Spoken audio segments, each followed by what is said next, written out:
Ladies and gentlemen, people are back to hoarding, and many feel that this is going to make the food shortage even worse. So, this is Bloomberg, October 19th, 2021. In Denver, public school children are facing shortages of milk. In Chicago, a local market is running short on canned goods and boxed items. But there's plenty of food. There just isn't always enough processing and transportation capacity to meet rising demands as the economy revs up. More than year and a half after the pandemic upend daily life, the supply of basic goods at US grocery stores and restaurants is once again falling victim to intermittent shortages and delays. I never imagined that we'd be here in October 2021 talking about supply chain problems, but it is a reality. And any given day, you're going to have something missing in our stores, and it is across categories.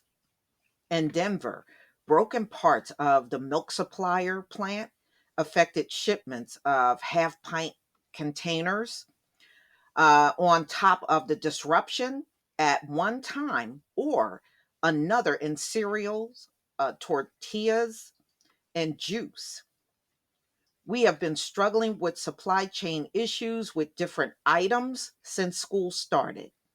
Teresa Hafner, the executive director of food services at Denver's public school. It just continues to pop up. It's like playing a whack a mole. In Chicago, dill pickle food co-op ran out of certain dry goods because of two main distributors haven't been sending orders in a full week. Early in the pandemic, panic buying was the cause of many of the out of stock situations that grocers experience. Although the food industry was able to somewhat rebound, the sustained nature of the pandemic combined with the slow pace of, you know, the jab scene globally and the recent surge caused by Delta have resurfaced the problem. The shortages aren't as acute as they were earlier in the pandemic at supermarkets on shelves ability have stabilized since dropping dramatically in November last year according to data from Nielsen IQ. But see, I think that will change because you are now approaching the upcoming holidays. All right. We're still in October.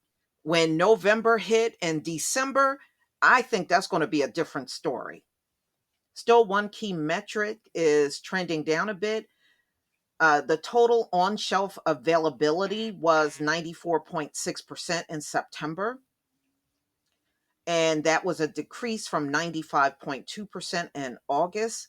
That means 94.6 is expected. And revenue was generated last month, Nielsen IQ says. Pressure. Many food suppliers are planning for these hiccups and shortages to last. So they're saying just what many of the other articles were saying, that this is permanent. This is going to be ongoing. Saffron Road, a frozen food producer and shelf stable meals, is holding extra inventory, keeping about 4 months of supply on hand instead of the typical one or two. People are hoarding, said CEO and founder Adnan Durrani. What I think you'll see over the next 6 months, all prices will go higher. They sure will. A&W restaurants earlier this year had to cancel a marketing deal for chicken tenders when the suppliers could not get extra stock of poultry Instead, the chain, which has about 560 locations domestically, went with chili cheese fries. Rather than run short, we replaced the promotion with something we could get, the CEO, Kevin Brasner, said.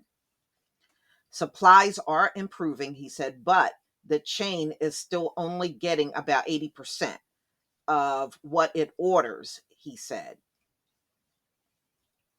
Not enough styrofoam. Food producers complain of supply chain headaches of their own. Land O'Lakes is one of the biggest U.S. farm cooperatives, said its members are producing an abundance of milk at their dairies. The challenge in the supply chain continues to be issues such as driver shortages, labor, congestion at ports, chief supply chain officers. Meat processors tell a similar tale. Earlier this month, one pork supplier couldn't get products out because there weren't enough styrofoam trays, said Steve Myers, a consulting economist for the National Pork Producers Council. Labor issues are also rolling the meat supply. Plants are running, but not at full capacity due to the lack of workers and truckers, Meyer said. The problem is so bad that at least one U.S. meat packer has tried to lure new employees with Apple Watches. Most cases, animals are being harvested, but there aren't enough people to handle normal value added processes, such as boning, trimming, and curding. That may make it harder for grocery store customers to get such high value products such as boneless hams. Oh, well, I don't eat ham, so I don't even care about that, said Meyer. You name it, it's going wrong somewhere. So we shall see. They said it was going to be a turkey shortage. So, people are going to have a hard time even finding turkeys this year. And you're going to have a Christmas tree shortage out on the West Coast due to the triple digit temperatures that killed a lot of the trees over the summer.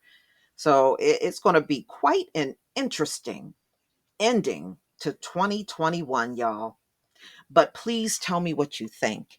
Please leave your comment and subscribe. Don't forget to hit on the notification bell, and I'll see you on the next video. Peace, family.